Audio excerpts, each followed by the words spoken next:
And we are back. Welcome to the SoapBox, where people who work, volunteer, and care about recovery tell us who they are and what they are most passionate about. My name is Richard Jones, RN. I'm your host. I represent Parenting Your Child in Recovery.com and the home website, secondstarts.com. That's number two, NDSTARTS.com. Today, my guest is Joe Gallagher Jr. Now, Joe is an author. He's a musician, he's a podcaster, and he has an incredible journey that I want you to hear about. And he's also, we're going to throw on top of that, he is the owner and operator of Apastioli. Get it right, okay? Specialty foods, in which by the time this airs, I will have my jar at my house, okay? That's right. My things, and you said something about infused vegetables. Infused? No, no, no. Well, yes, I have marinated veggies too. Yeah. Marinated vegetables. Yeah, Okay, yeah. sounds good. Joe, welcome and thank you for being here. Thank you so much. It's an honor, really. Anytime I get a chance to share my story, and I hope that it reaches somebody, inspires somebody. That's it. Exactly, exactly. Joe, listen, I start the show off every time and I want everybody to know more about you. So give me that Cliff Notes version and feel free to talk. I want to hear some of the story. Yeah. So, I mean, I was kidnapped in the Bahamas on my first honeymoon. Okay. I was in contention for a Grammy nomination back in 2017. Got hit by a truck during the voting process. Had 2 spinal surgeries. Got out of the hospital. Got charged with attempted murder. Got charged with a series of other things. Got thrown in jail one last time. Surrendered to God. Begged him to give me another chance because at this point nobody would even bail me out.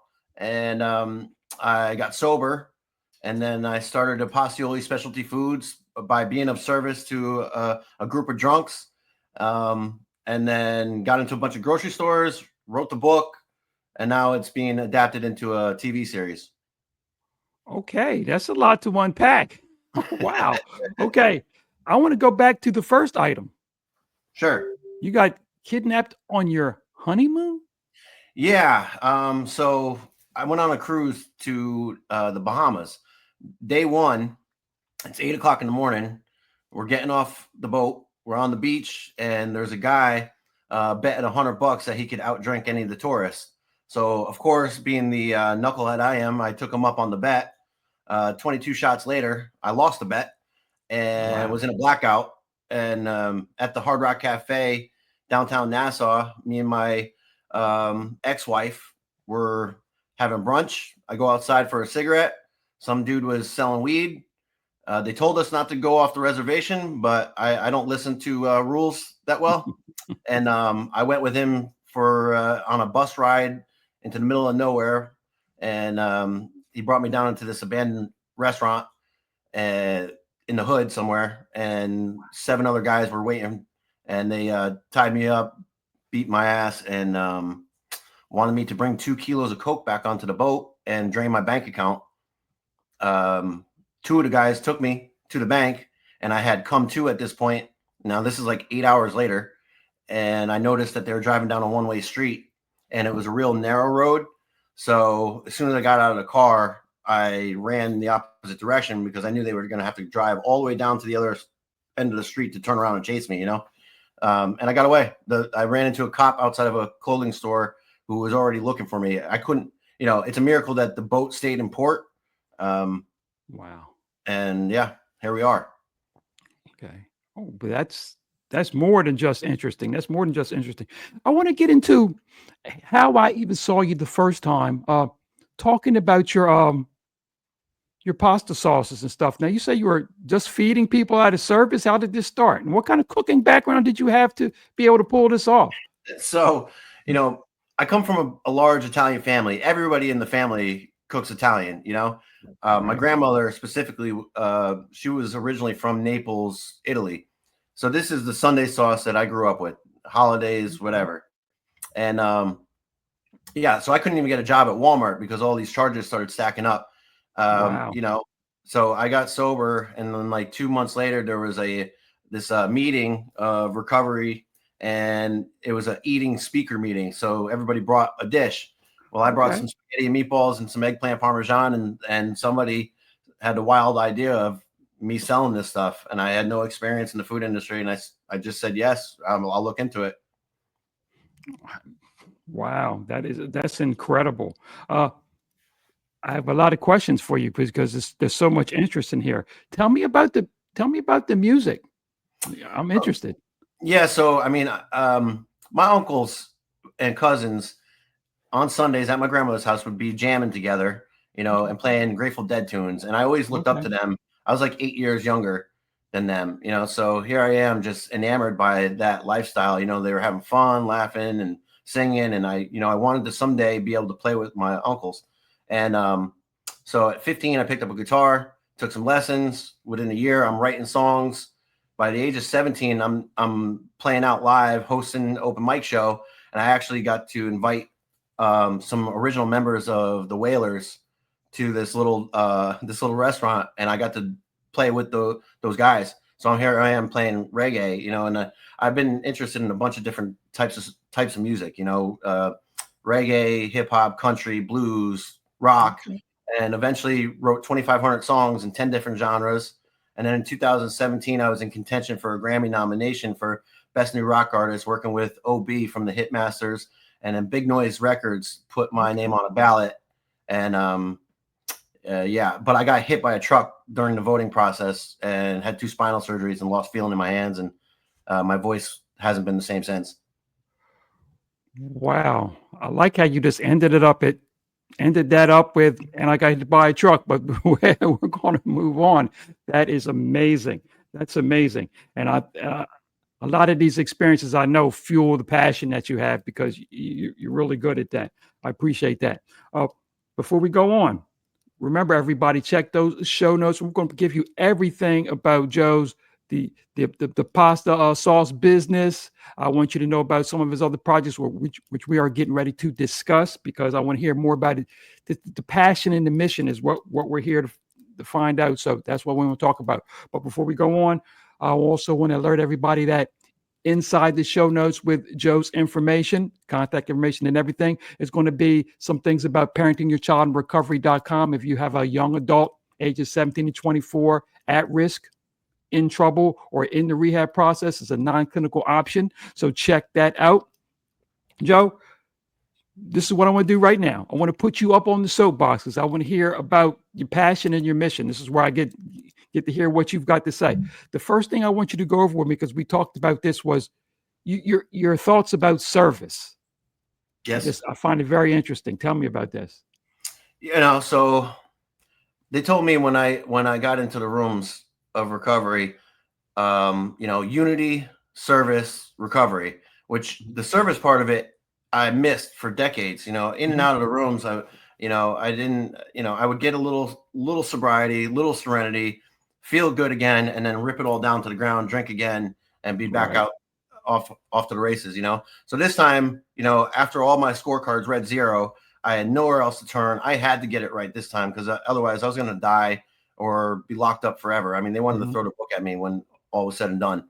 So I had to get into service. So I got through the 12 steps as fast as humanly possible with a great sponsor, and started helping people, started helping guys, and that's when the program really came to life for me. Like, I really started to heal, and more miracles started happening.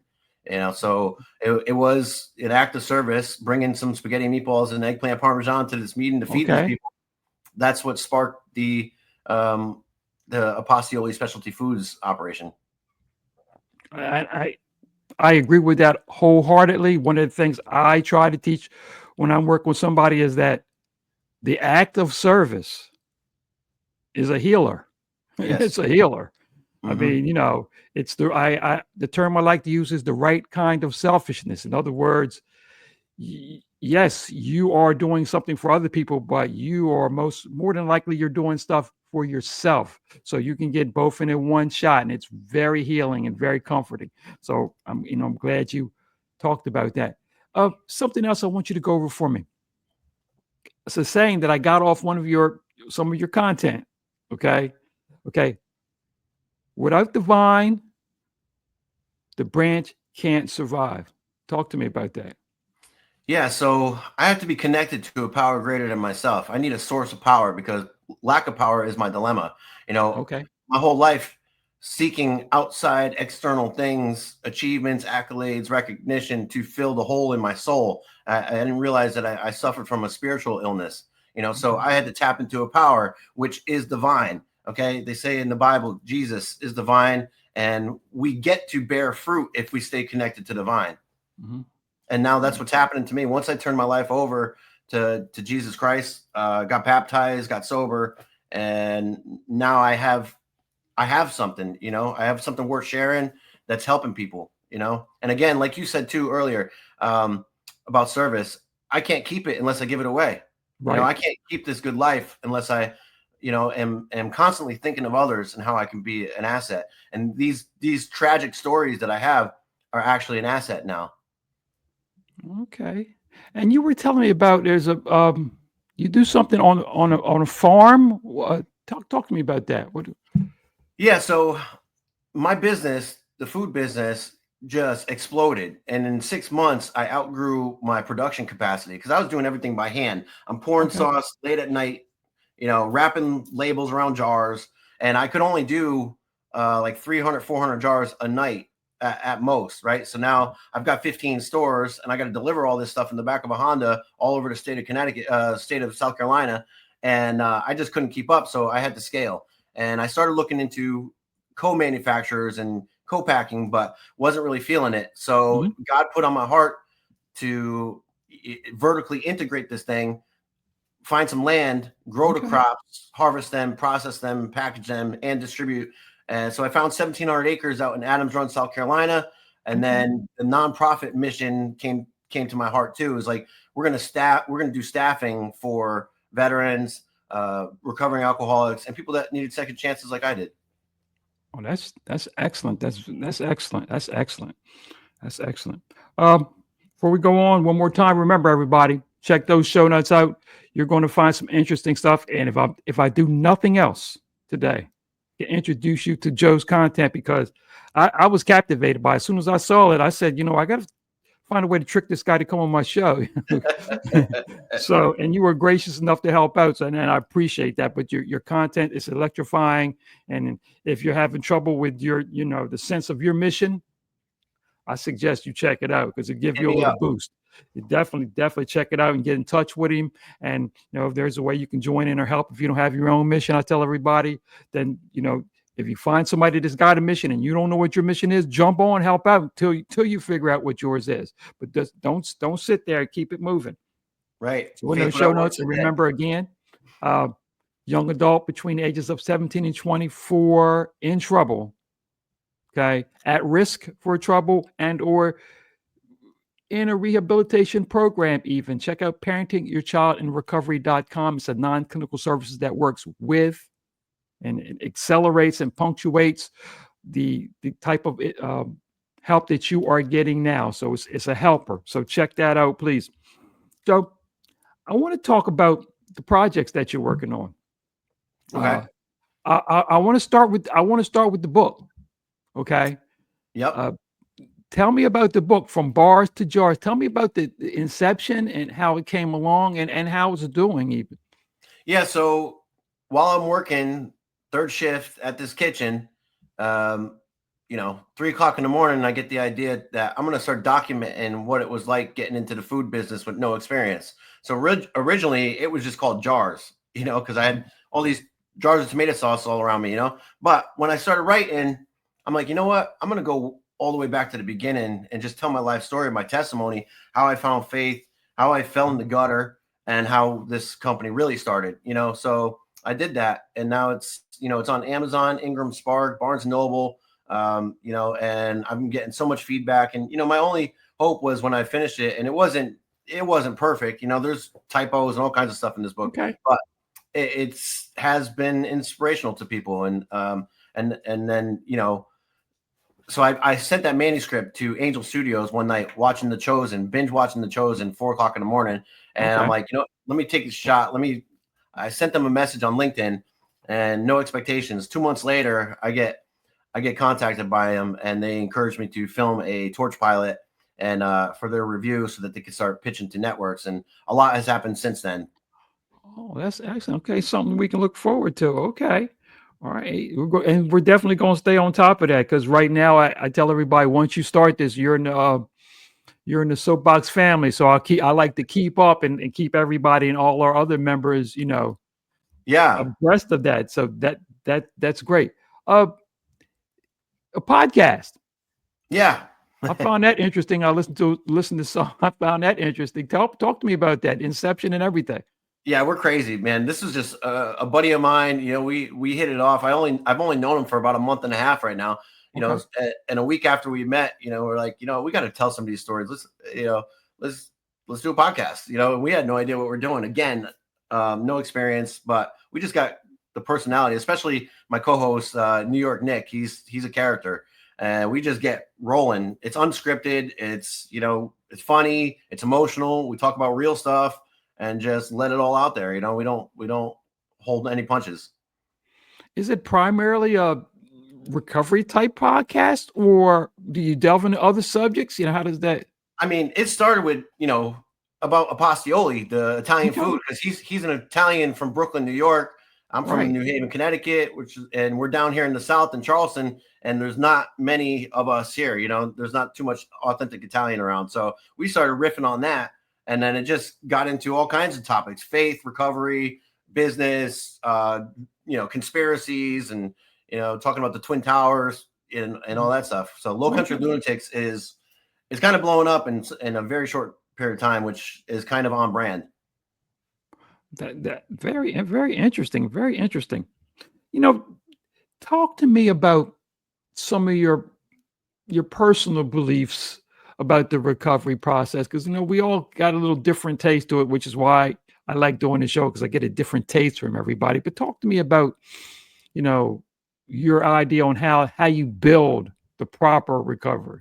Yeah I had to find a power greater than myself, like I said. And all the times coming in and out, relapsing, drinking again after getting sober, or being around the program, not really being in it. I always had a step one problem, which says, I admitted I had a problem with alcohol and that my life had become unmanageable, and it tells us in our literature that you can never make a normal drinker out of a real alcoholic. So I had to fully concede to my innermost self that I was a real alcoholic and that I can never drink safely again. And this time, I needed to find a power greater than myself that I could rely on and turn my life and my will over to. And then do that moral inventory, take a look at where I've been wrong, and then admit that. It's all about humility and humbling myself, because I need help. I have to be willing to admit that I need help. I don't know everything as much as I thought I did, but life proved me wrong. My best thinking got me in a jail cell on my hands and knees, praying to God to get me out of this, and I'd be willing to do anything it takes. Okay, yeah, very, very interesting. I appreciate that. I know I'm repeating myself, but I've got to say it again. The content's so real, and it's so obvious. Even if you don't know the story, it's so obvious that this is not one of them deals where you decided to come on and see if you can make a couple bucks. This is coming from the inside out, so it's extremely appreciated, especially by somebody like me who's just an old jail nurse trying to help somebody. That's all we are. So, Joe, listen. Yes, sir. I want to again let everybody know about the show notes to check out Joe. I've got to give you the links to his things. I'll give him to give me some more notes because I really want you to dive into this. I think this is one of the more important casts I've had. Even if you don't think it is on the top, you will see once you check out the content, you'll see that this is where we want to go. So I want to thank you for coming on. I want to include you in my soapbox family. So when we want to hear more from you, okay, I'm going to definitely follow this, and hopefully sometime next week or so, I get my sauces and my vegetables. So we definitely want to do that. We'll make it happen. Right. So again, thank you very much. Appreciate it. Not a problem. It's definitely been an eye opener for me, just following you, and I will continue to. So we'll let you know. Well, God bless. for Thank you, my- brother. No, definitely. For myself and Joe, I want to remind everybody, please remember, let's get out there and help somebody get better, help somebody stay better, and most importantly, help somebody be better. Hmm. Thank you. Thank you very much. Thank you.